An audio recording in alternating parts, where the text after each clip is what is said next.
Corporate Governance Platform, a program from the Institute of Chartered Secretaries and Administrators of Nigeria, ICSAN, is now at your doorstep.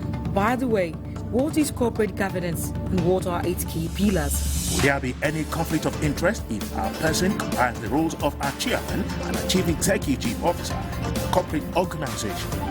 What can Nigeria do to gain international recognition in the context of the application of corporate governance? These and many more questions will be answered on Corporate Governance Platform, a program designed to inform and educate our numerous viewers on the adoption of corporate governance best practices by corporate entities. Join the Corporate Governance Platform crew every Thursday at 4:30 p.m. on MITV, your talent station via DSTV 255 and UHF 43. Corporate Governance Platform, your strategy for the adoption of corporate governance best practices by corporate entities. Institute of Chartered Secretaries and Administrators of Nigeria, ICSAN, the hub of governance professionals. It's a wonderful evening in the city of Lagos. Thanks for joining us on Corporate Governance Platform. Proudly brought to you by the Institute of Chartered Secretaries and Administrators of Nigeria, ICSAN. I am your anchorman, Tony Odeyemi. Today we want to take a look at the role of ethics in business and influence on corporate brand. And I have my guest here in the studio, Mr. SOBOWALE, FCIS. Mr. SOBOWALE is the head legal services at Union Bank of Nigeria. PLC is also a fellow and council member of the Institute of Chartered Secretaries and Administrators of Nigeria. He is a member of the Chartered Institute of Taxation of Nigeria. He previously occupied the position of Director of Corporate Relations at Guinness Nigerian PLC. Mr. SOBOWALE qualified as a solicitor and advocate of the Supreme Court of Nigeria and was admitted to the bar in December 1990. He gathered over 18 years of commercial legal experience in Nigeria's leading commercial law firms, including GM Ibru & Co., Udo Udoma, and Bello Osage, and the Law Union before launching into the corporate world as a governance professional. SOBOWALE is a thoroughbred governance specialist with diverse backgrounds in commercial law, administration, and corporate secretary practice. He is currently the chairman of the Public Lecture Committee of the Institute of Chartered Secretaries and Administrators of Nigeria, ICSAN. Mr. SOBOWALE, you are welcome to Corporate Governance Platform. Thank you very much for having me. It's a pleasure to have you on the show. Thank you. And today we are going to be discussing ethics, the role of ethics in business, and of course its influence on the corporate brand. And I would like to kickstart this conversation by asking two-in-one question.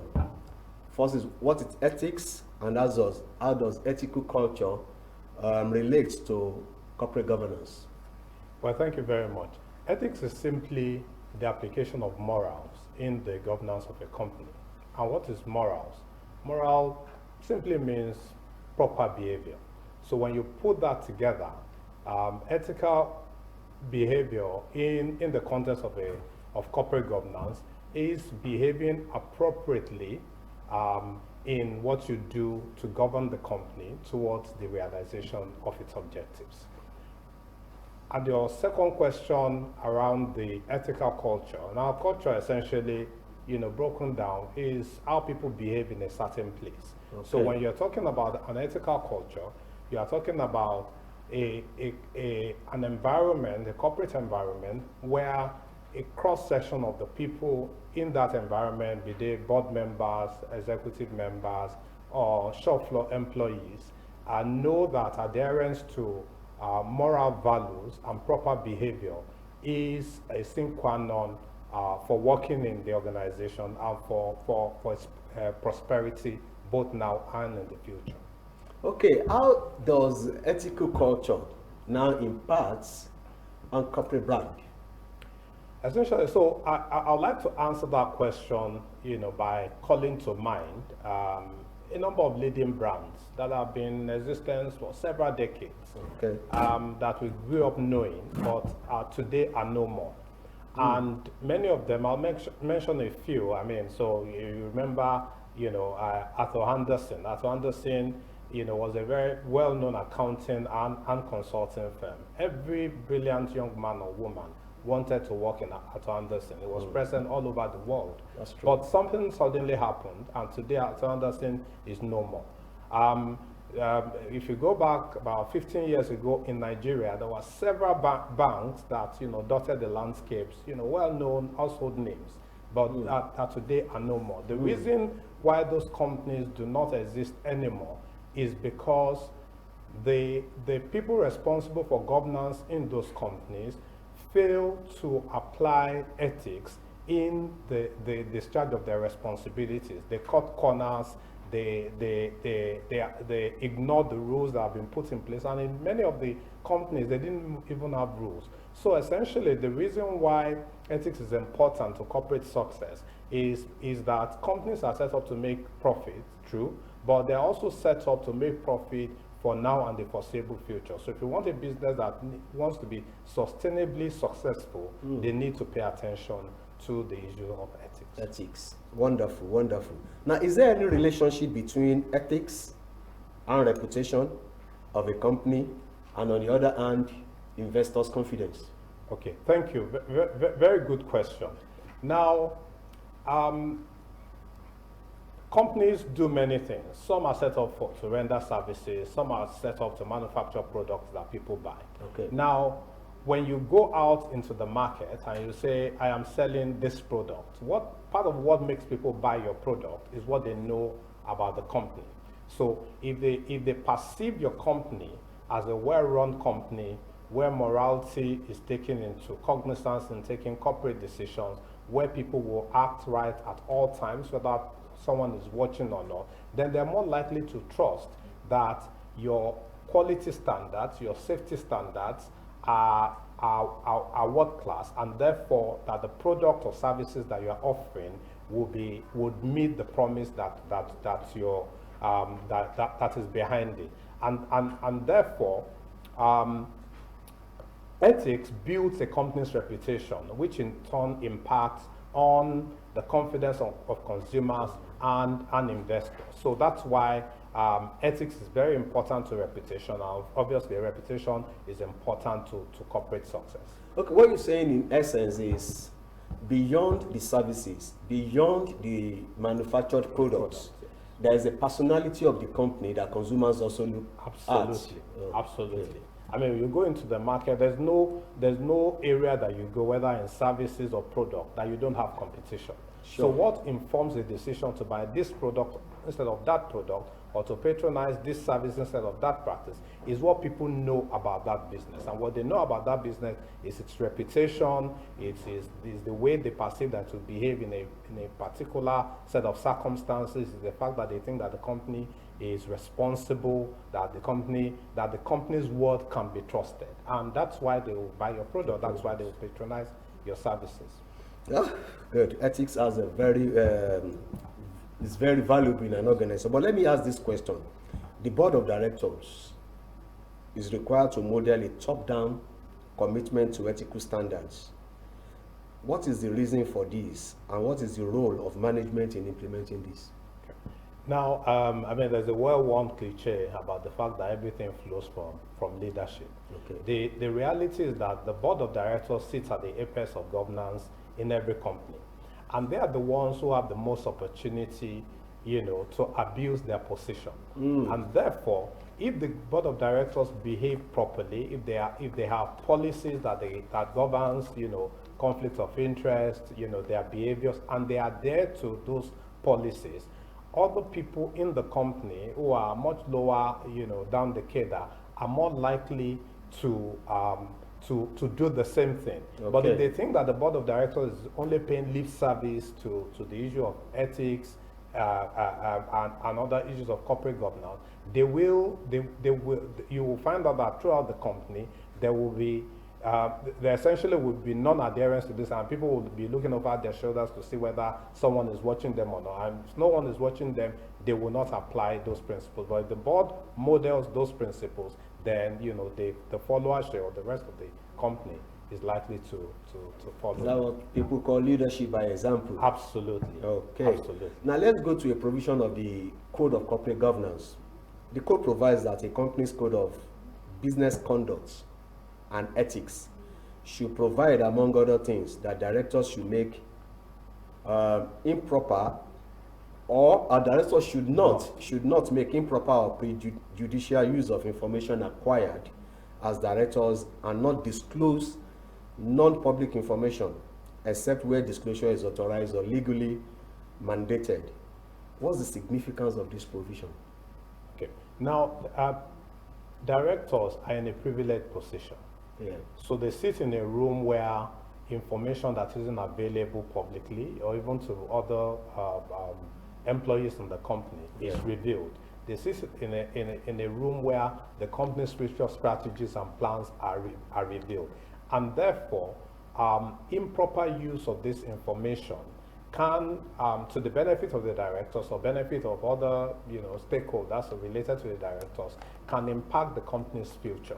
And that's why best practice corporate governance requirements, such as Principle 24 that you've just referred to, requires that directors should not make use of those non-public information for their own benefit. Okay. What are the consequences when a director misuses corporate information for personal benefits? Okay.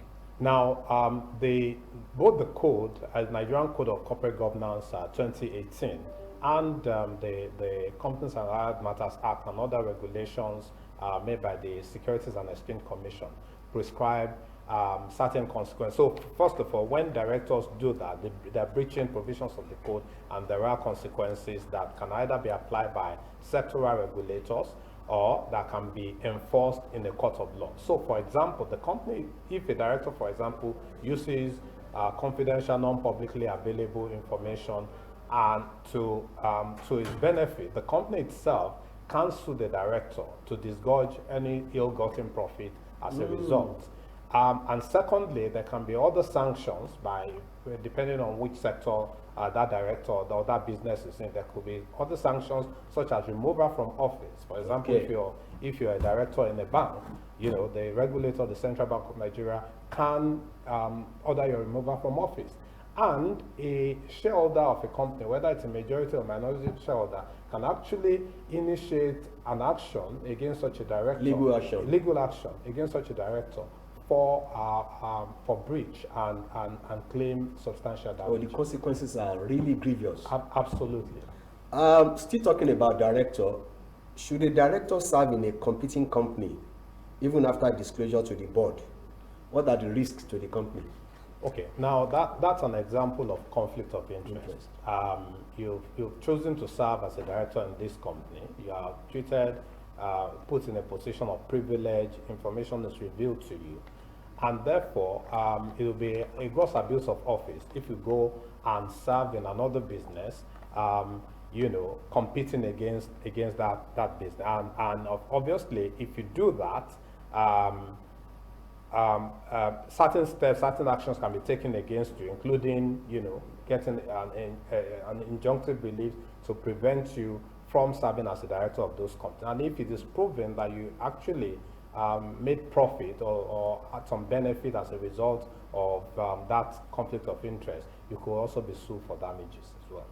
Okay, still talking about director. The other question, we talked about director that is still occupying that position of a director. Now let's look at this scenario. Can a director use corporate information for personal benefits even after he has resigned or retired from the board? If not, what are the consequences? Okay, a director should generally not use information that they have acquired or come to their knowledge as a result of their membership of a board, even after they have left the board. Now, there could be circumstances, for example, where you could argue that the use of the information does not harm the company in any way. But the way to go about it is that it is not that director who should make the call that the use of that information is not prejudicial to the company's interest. The director should make a request to the chairman or the company secretary or the chair of the governance a nomination committee, and they should consider it in the absence of that director, and then take a decision that this corporate asset, this corporate information can be used without prejudice. Now, if they go through that process and that former director gets a sign-off, then it could safely use that information. But it's not something for him to say, I've resigned from the board, I've retired from the board, and I can now do whatever I like. I think that even after he has left, if he does that, there could be consequences. Probably may be thinking the only consequence was removal from office, but there are more other consequences beyond absolutely. that. Okay, we'd like to go on a very short break. When we come back, we continue the conversation with Mr. SOBOWALE. Please don't go away.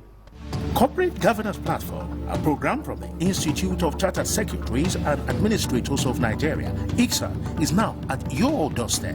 By the way, what is corporate governance and what are its key pillars? Will there be any conflict of interest if our person combines the roles of our chairman and a chief executive officer in a corporate organization? What can Nigeria do to gain international recognition in the context of the application of corporate governance? These and many more questions will be answered on Corporate Governance Platform, a program designed to inform and educate our numerous viewers on the adoption of corporate governance best practices by corporate entities. Join the Corporate Governance Platform crew every Thursday at 4:30 p.m. on MITV, your talent station via DSTV 255 and UHF 43. Corporate Governance Platform, your strategy for the adoption of corporate governance best practices by corporate entities. Institute of Chartered Secretaries and Administrators of Nigeria, ICSAN, the hub of governance professionals.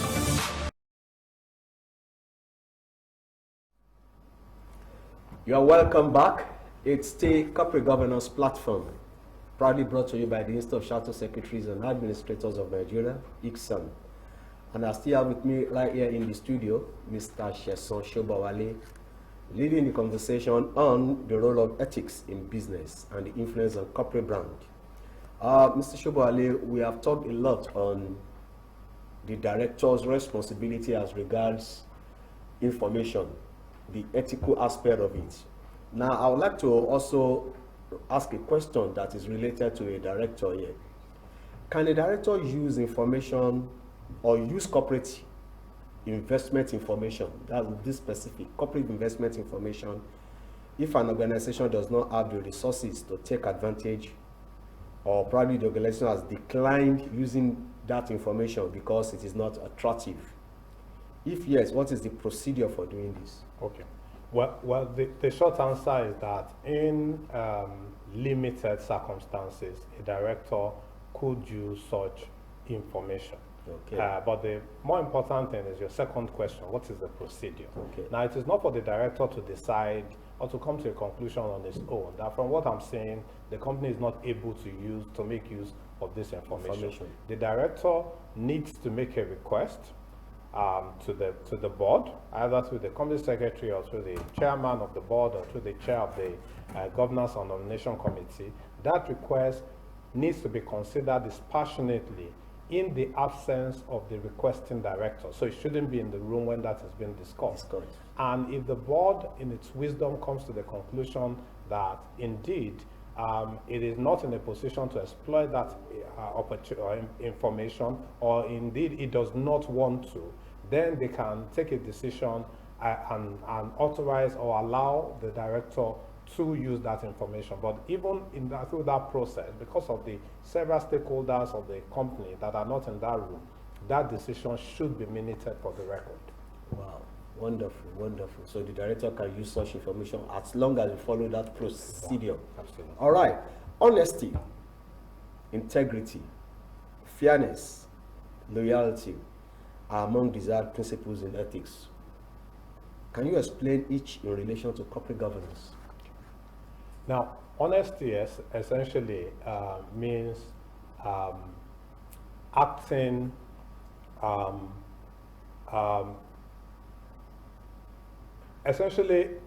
acting truthfully. Acting truthfully. Now, fairness would mean that you act in a way that considers the interest of all stakeholders, and that you take all of those varied interests, sometimes competing interests, into cognizance when you are taking a decision. And integrity essentially means that you're true to yourself and to the organization, whether someone is watching you or not. You do what you profess, whether in the open or in secret. And I think these are ethical principles in corporate governance. Absolutely, around ethics, and directors and those concerned with governance are expected to model each of these, principles: fairness, honesty, integrity, loyalty, and loyalty. Okay. What's the relationship between ethics and social responsibility? Okay.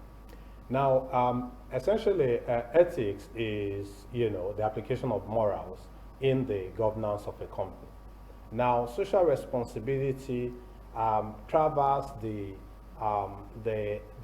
what may be the narrow confine of the company to consider the interest of society and other wider stakeholders. So when a company considers how its operations impact the society, the community, impacts even government, which is another stakeholder, impacts the tax authority, and so on and so forth, then it is being socially responsible. So it is what leads companies, for example, to say, look, we have an obligation to pay tax and we'll pay it correctly and in full. It is what leads companies to say that, look, we operate in an environment and we can't shut our eyes to the experience of people around us, and therefore we're investing in maybe giving scholarships to indigent students in our area of operations, and so on and so forth. And if you look back at some of those principles that we discussed before about fairness, about integrity and honesty, you will see how a company might think that it may not be fair if it continues to make profit without impacting the lives of the people in its immediate environment. So there's a link between ethics and social responsibility. Absolutely. In a way. All right. Absolutely. Now, what should a company do when profitability is at variance with ethical consideration? Okay. Now that can sometimes be a difficult conundrum. Don't forget that companies are set up to make profit. Yes. And therefore, it is not wrong for the board or for a company to focus on how to increase profitability. But the role of the board isn't just to make money or to be profitable in the short term. The role of the board is to make sure that the company is profitable for the long term, and therefore that it is sustainably profitable. And when the company pays attention to issues of ethics and issues of how it impacts its environment and its customers and suppliers, then obviously it is investing in making sure that the profit that they're seeing today, they can continue to see it for a long time to come. So that's the connection between we have talked about private companies, private organizations. Is ethical culture also beneficial to public sector? I think the answer to that question in the context of Nigeria is that you could argue that ethical culture is even much more important in the public sector than in private companies. Because if you look at Nigeria today, part of the reason why we're here, where we seem to be adrift and where things don't seem to come together and where there's so much insurrection and disagreement all over the place, is that principles of ethics have not been seen or perceived to have been applied in the conduct of government's business. When people or sections of the country don't get patronage, when you do business with government and it is not the person with the best service offering that is offered the contract, you find that causes a lot of dislocation in the society. And so the short answer to your question is that ethics is as important, if not much more important, in the public sector than as it is in the private sector. I'd like to ask this final question. I would like you to answer it very briefly in less than a minute. Your final advice to private and public sectors on how to entrench ethical culture for their organizations. Okay, yeah, my view is that, our nation, Nigeria, is a nation where the knowledge of what to do isn't scarce. We know what to do. We have some of the best laws. You have, the Nigerian Code of Corporate Governance. You have regulators like the CBN, the SEC, NICOM, PENCOM. You have institutions like the Institute of Charter Secretaries and Administrators investing money in sponsoring these programs so that you can disseminate information and enroll people behind corporate governance. You have organizations like Union Bank, which will model best practice corporate governance practices. All that we need to do is to follow these good examples, and I'm sure that the nation will be much better off for it. Thank you very much. All that we need to do is to follow the good examples and to follow the laws that are in existence. Thank you very much, Mr. SOBOWALE, for coming on the show. Thank you very much for having me. You really informed our viewers on the role of ethics in business. Thank you. We would like to ask if we invite you some other time, you will oblige us. Right? I mean, first I hold the institute in very high esteem, and corporate governance is an area that I have a passion for. So anytime you invite me, I will. Thank you very much. That's our package for today. It's been interesting. We'd like to invite you to join us again next week on Corporate Governance Platform. Same station, same time. I remain Tunde Odeyemi. Bye for now. Corporate Governance Platform, a program from the Institute of Chartered Secretaries and Administrators of Nigeria, ICSAN, is now at your doorstep.